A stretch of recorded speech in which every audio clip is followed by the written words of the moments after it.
Magandang umaga mga bata.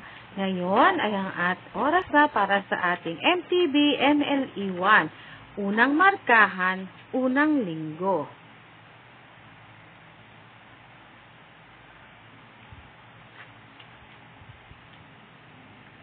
Okay, ang ating aralin nasa week 1. Aralin 1 tayo. Ako at ang aking karanasan. Mga bata,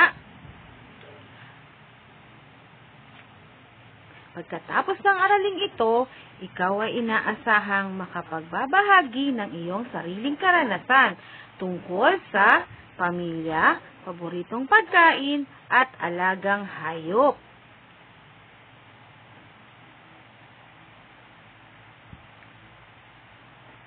Ikaw din ay inaasahan na makakagamit ng angkop na ekspresyon sa pasalitang pamamaraan upang ipakilala ang sarili, pamilya o kaibigan at makagamit ng bokabularyo na tumutukoy sa sarili, hayop o bagay. O mga bata, handa ka na ba? Okay. Ano ba ang inyong nakikita sa larawan? Okay, very good, isang bata. Pakinggan natin si Susie habang ipinapakilala niya ang kanyang sarili. Ang sabi niya, "Ako si Susie. Ako ay 6 na taong gulang. Ang aking ina ay si Alma at ang aking ama ay si Jose. Ang paborito kong pagkain ay adobo at ang paborito kong hayop ay pusa." Okay, mga bata, nakinig ba kayo? May mga tanong si teacher. Ang unang tanong ni teacher, ano ang pangalan ng bata? Sige nga. Very good. Ang pangalan ng bata ay Susie. Okay, sunod na tanong. Ilang taon na si Susie? Sige nga, isipin nyo nga. Tama. Si Susie ay 6 na taong gulang. Sunod. Ano ang pangalan ng ina ni Susie? Natandaan niyo ba? Okay, ang kanyang ina ay si Alma. Ano naman ang kanyang paboritong pagkain? Okay, ang kanyang paboritong pagkain ay adobo. Meron pa ba? Okay. Ikalima. Ano naman ang paborito niyang hayop? Hulaan niyo nga. Tama. Ang kanyang paboritong hayop ay pusa. Very good, mga bata. Bibigyan ko kayo ng isang star. Okay, mga bata, tingnan naman natin to. Tingnan isa-isa ang mga larawan. Ano ang nakikita sa bawat larawan?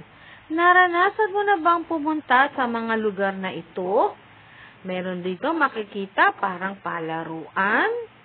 May mga ilog, may bundok, may probinsya, may dagat. Napuntahan niyo na ba ito?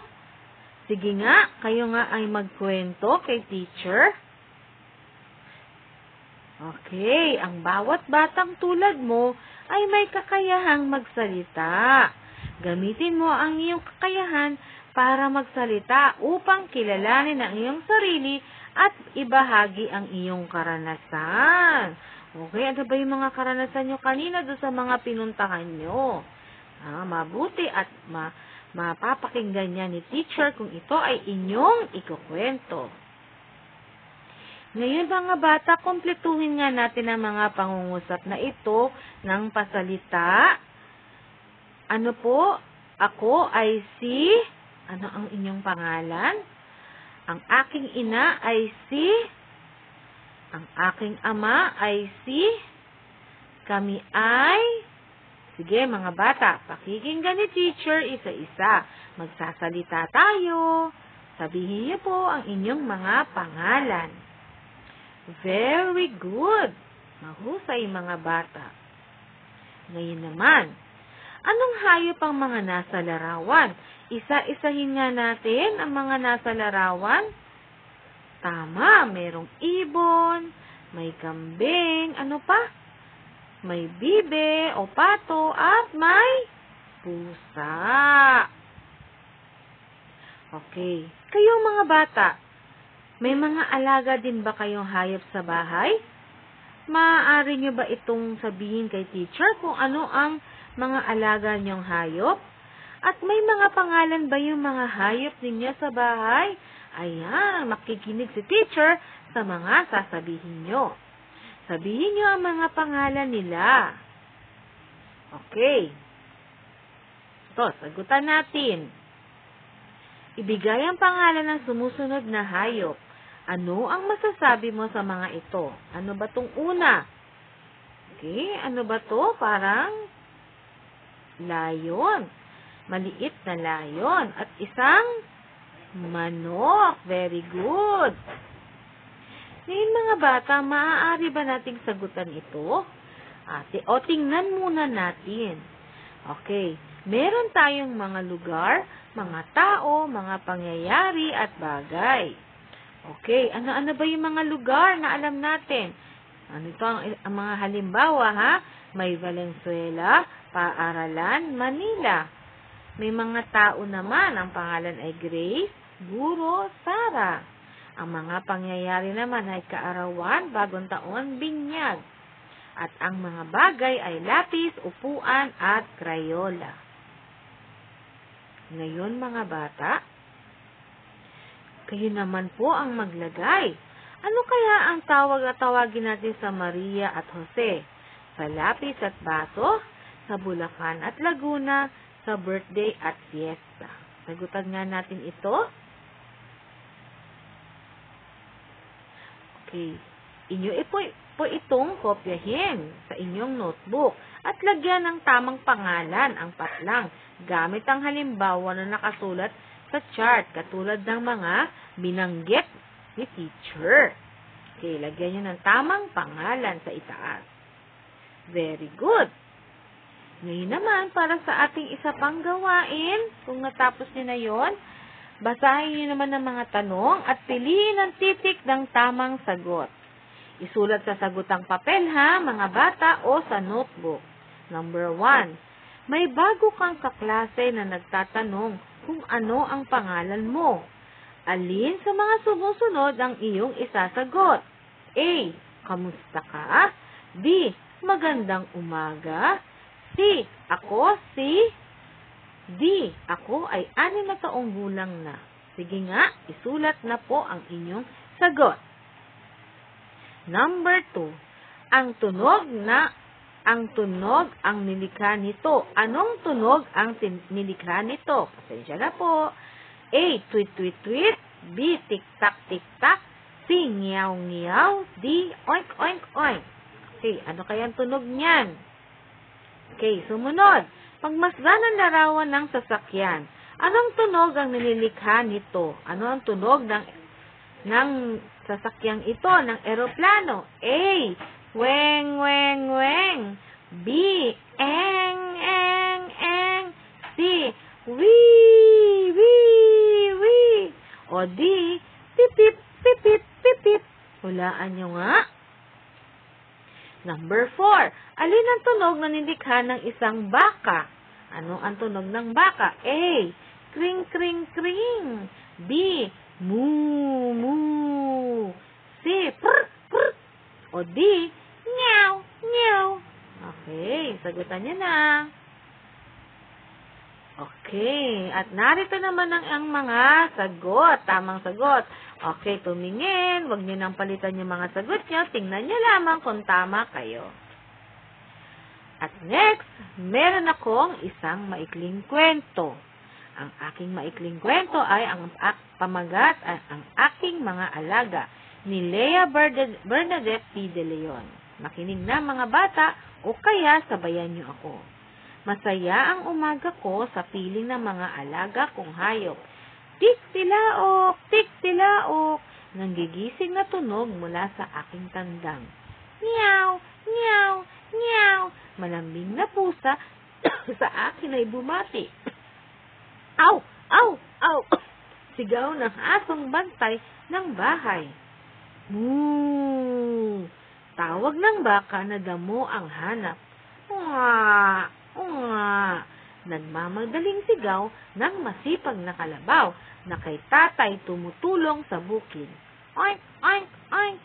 Gutom na sigaw ng baboy na pabenta ni nanay. Tweet, tweet, tweet, tweet.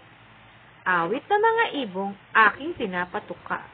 Ang sabi ko na lang, ang mag-aalaga ng hayop ay sadyang ang mag-alaga ng hayop ay sadyang kasiya-siya. Nasundan niyo ba ako, mga bata? Very good.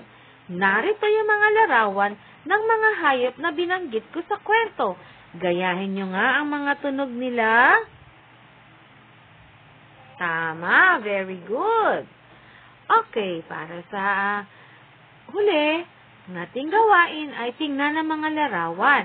Hanapin ang mga hayop na nabanggit sa kwento. Balikan nyo nga yung kwento at iguhit ito sa inyong kwaderno o notebook at lagyan ito ng pangalan. Isulat din ang tunog ng unang letra ng bawat pangalan. Kung hindi po inyo ito maiguguhit ay humanap ng katulad na larawan ito at idikit sa inyong notebook at isulat ang tunog ng unang letra ng bawat pangalan.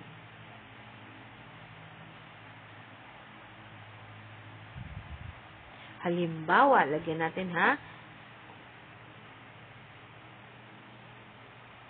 Halimbawa po ay ang ibon. Okay, ito ay nagsisimula sa titik I. Magpatulong sa mga magulang.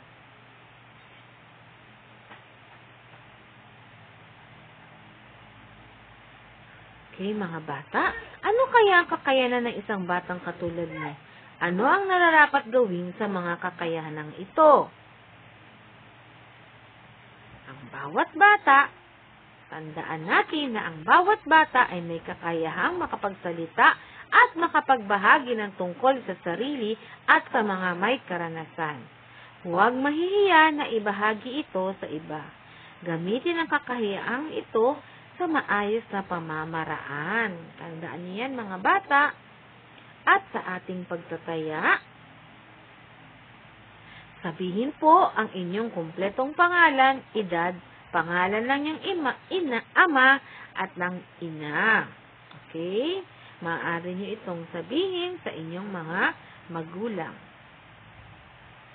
At para sa ating gawain sa bahay o takdang aralin, basahin ang usapan ng magkakaibigan habang sila ay nagtagpo sa loob ng kantina.